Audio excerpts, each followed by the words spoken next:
You've probably heard the advice, invest in companies you actually use. And sure, this is a solid starting point, but loving a product isn't enough because even a great company can make for a horrible investment if the price is wrong. So in this video, I'm breaking down a business that I genuinely love, but I'm asking the real question, is it still worth buying? In 2025, we're all about convenience. My wife and I are big online shoppers, and lately this company has been destroying Amazon. I'm talking about Temu. Their prices are incredibly low. They've got a decent return policy, so when we get something, if we're not a fan, we can easily ship it back. We have been shopping a lot on Temu lately, and we genuinely love their service. But are they a good investment?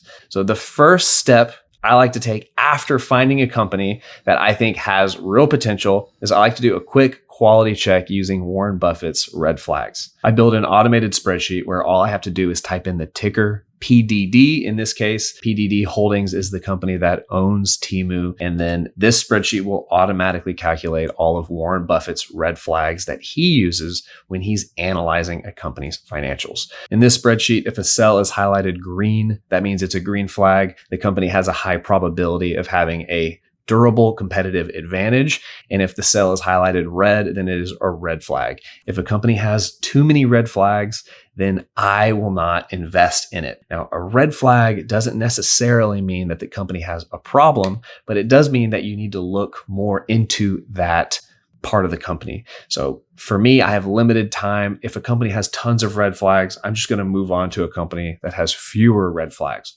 In this case, PDD Holdings, Temu does not have any red flags. Now, back in 2020 and 2021, they had a few mixed in here, but I'm looking at 2024. Gross margins are very high, 61%. Selling general administrative costs are relatively low. They are in Warren Buffett's neutral range between 30 and 80% of gross profit.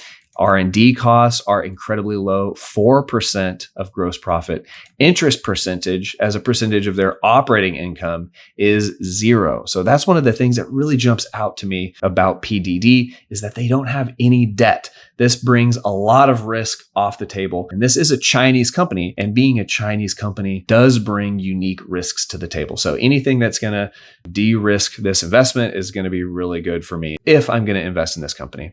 Profit margins are very high, 28%. Their earnings per share has been going up every year. Profits have been going up every year. This one right here is receivables as a percentage of their gross profit. The receivables refers to how much money this company is waiting to receive from its customers. If they have a higher percentage of receivables compared to their gross profit, that means that they are forced to give more favorable pricing terms to their customers. Now, companies that do not have a durable competitive advantage, they're forced to give these favorable terms instead of having better terms for themselves. So it is better to receive more of your gross profit or more of your revenue up front as opposed to having to wait. In this case, I'm going to be comparing PDD to Amazon to see who has the higher percentage of receivables to gross profit.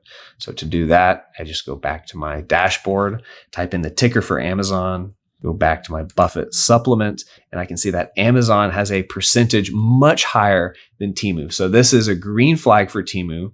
Now let me switch back. The next cell is long-term debt divided by profit. A smaller number here is better. And once again, this is confirming that Temu or PDD Holdings has very low debt, which I like to see.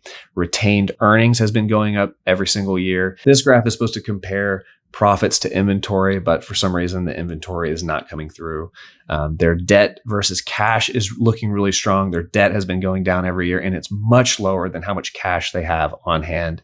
Capital expenditures is incredibly low, which is what Warren Buffett likes to see. Depreciation is incredibly low, and their current ratio is above 1, which means they are not having any short-term liquidity problems. Operating cash flow goes up every year. The only thing I would like to see change is shares outstanding. I would like to see this company put a little bit of their free cash flow into buying back shares.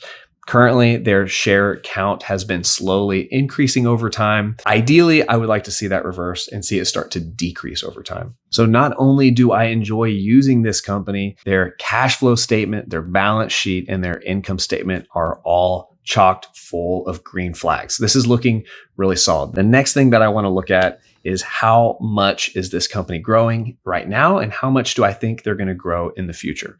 So to see that, I can go to their income statement. This is on stockanalysis.com. And this is not in US dollars. This is in the Chinese currency CNY. So I will need to make that adjustment when I calculate the intrinsic value of PDD holdings. Now, the percentage revenue growth does not matter if it's in USD or the Chinese currency, which is pronounced yuan, I believe. They have had insane revenue growth, 58% in 2021, 39% in 2022, 90% in 2023, and 59% in 2024. So this company has been growing so much. But what about their future forecasted revenue growth? So to see that, I can go to the forecast tab, scroll down a bit. And right here, there is a decent range between the highest analysts, the average, and the lowest analysts. So the lowest analysts are saying that this company is going to be dropping in revenue over the next 5 years, roughly in the low double-digit to high single-digit percent range. But the highest analysts are saying 22%, 52%, 78%. So big range in revenue growth. So I'm going to have to take this into account when I'm calculating the intrinsic value of PDD. To do that, I'm using my automated spreadsheet once again. All I have to do is type in the ticker, adjust some of these values here, which I'm going to get into. And then I get 3 different intrinsic values for the 3 different analyst projections. I have my own projection and then the past projection. The past projection uses the historic growth in revenue and the historic free cash flow to come up with a future projected revenue growth and free cash flow growth. Now, the way I'm calculating the intrinsic value of these companies is I'm using the discounted future free cash flow model. I like to use free cash flow as my metric for valuing a company because that is the chunk of money that the company is able to return value to shareholders. A company is able to use its free cash flow to pay off debt, to expand the business, buy other businesses, pay a dividend, or buy back shares of the company. So that's why I like to focus on free cash flow. The main way that I project the future free cash flow is I like to take future revenue projections, and then I like to use the historic free cash flow margin. The free cash flow margin is the percentage of revenue that a company is able to generate free cash flow. So the equation is pretty simple. Future revenue multiplied by past free cash flow margin gives me future projected free cash flow. So let's break this down. The first step is I need to be comfortable with my past free cash flow margin. This cell right here is calculating the average free cash flow margin over the last 5 years. And I can see that visualized right here. So we can see in 2020, free cash flow margin was very high. It dropped back down in 2021, maybe due to COVID. It's been rebounding back up, but dropping again. Now, in this case, I actually want to get a little bit more context. I'm going to go back to stockanalysis.com and go further back than 5 years. On the income statement, I can see all of PDD Holdings margins, their gross margin, operating margin, profit margin, and free cash flow margin. And as I go back in time on the free cash flow margin, I can see that it was historically much higher, but since they have been expanding their business, they've been putting a lot more of their money into growing and expanding their business. Their margins have started to shrink as they've grown. So I'm going to take that into account going forward. I'm going to expect shrinking margins. And I can see more evidence of that when I look at PDD Holdings' latest quarterly report and their latest Q&A session. This presentation came out on May 27th, 2025. In the first quarter, we made substantial investments in our platform ecosystem to support merchants and consumers amid rapid changes in the external environment. These investments weighed on short-term profitability, but gave merchants the room to adapt and focus on high-quality, sustainable growth. So this company is investing in sustainable growth at the expense of near-term profits. So I am expecting profits to drop. I'm going to build that into my discounted future cash flow model. Currently, I am reducing the past free cash flow margin by 3%. That's what this cell is right here. So their past free cash flow margin is 36. For the sake of this calculation, currently it's assuming 33% going forward. For the past free cash flow margin growth, it's at 0. That means it's assuming a steady line of free cash flow margin. I'm going to put this at -1. So I'm going to assume that we've got some free cash flow margin shrinkage over the next 5 years. Now, this cell right here, this is for my own projection. This is the annualized revenue growth over the next 5 years. I will play with this number to see what the effect will be on the share price. Right now, though, I'm focusing on the analyst projections. Those values have been pasted in right here, the low, average, and high, and these are the resulting share prices. So the lowest analyst projections with built-in revenue dropping and a free cash flow margin that's dropping is $183. The current share price of this company is $105. So this is a massive upside. Now, moving down to the perpetual growth rate of 3%, this is what I'm assuming the company is going to grow at going into eternity. I set this value equal to inflation because companies will generally just slowly grow with inflation after they reach their peak scale. This next cell is where I project the future revenue growth in years 6 through 10. I use the analyst for years 1 through 5. I use this projection for 6 through 10, and then the perpetual growth rate going forward. I've got that set to 5% in line with the average analyst projections. And then the discount rate is how much I'm discounting those future cash flows. Now, the reason you want to discount the future cash flows is because you don't want to pay the same amount for the profit that you're getting in the future. And you can see this with a bond. Let's say I'm investing in a bond that's going to pay me $10 per year for 10 years.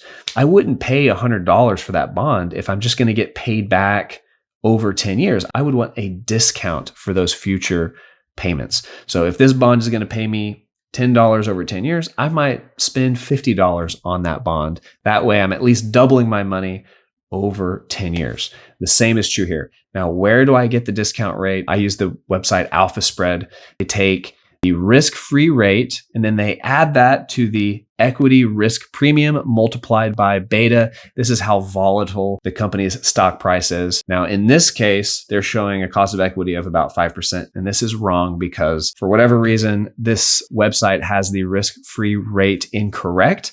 Now, to compare it to Amazon, this is the actual risk-free rate. So 4.41 plus 4.12 times beta 7.9. That's why I'm using Amazon's cost of equity for my discount rate. With these assumptions in place, I am seeing a massive potential upside. Now, because this is a Chinese company, I do want to build in additional risk into this investment. And to simulate that, I'm going to increase my discount rate to 10.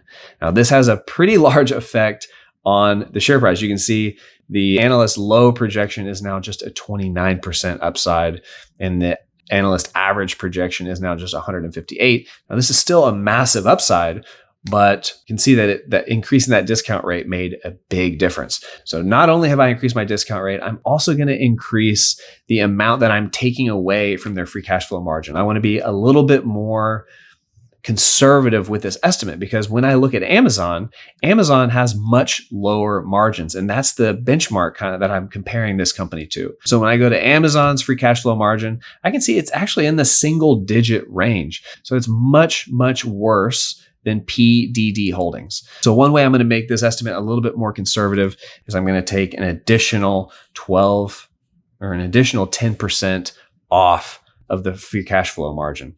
That way now I can see I'm projecting this free cash flow margin to drop off drastically over the next 5 years. And even with the analyst assumption that revenue is going to continue to drop over 5 years, we can still see that this is what the market is pricing PDD holdings at. The market is assuming free cash flow way lower over the next 5 years. It's assuming revenue dropping over the next 5 years and a discount rate of 10%. So with all of this safety built in, I'm still getting a worst case scenario roughly equal to the current share price, just about 4 or 5% below the current share price, with a potential upside, if the highest analysts are correct, of 368%.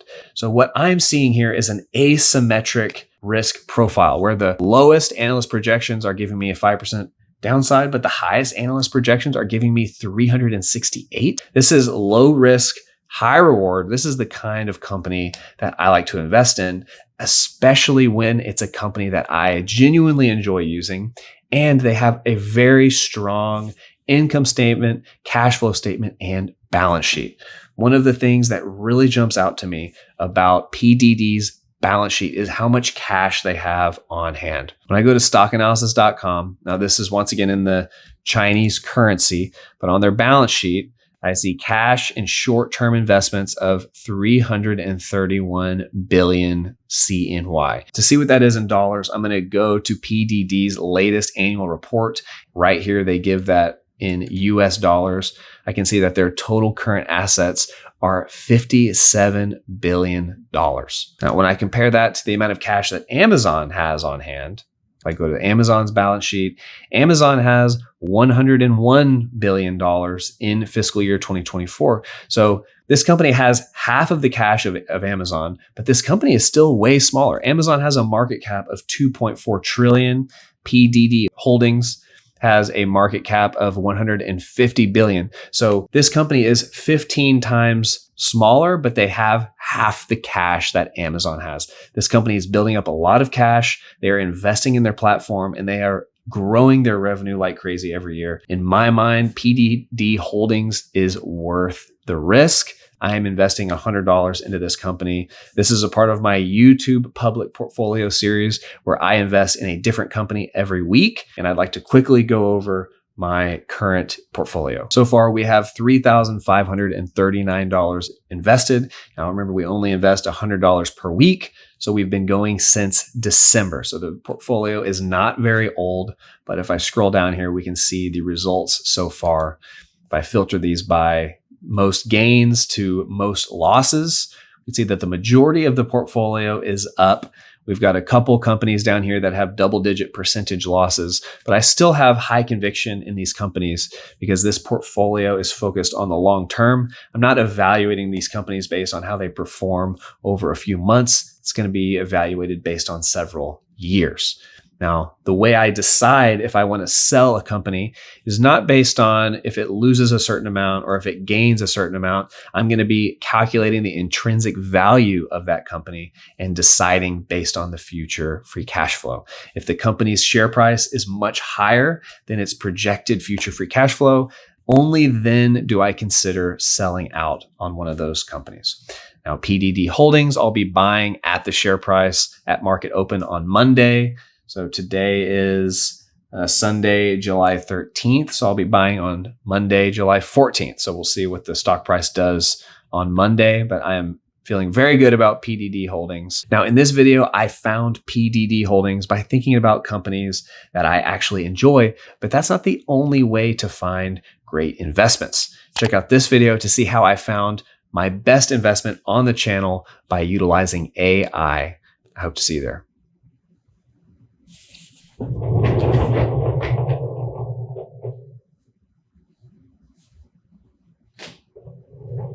Was I still in it?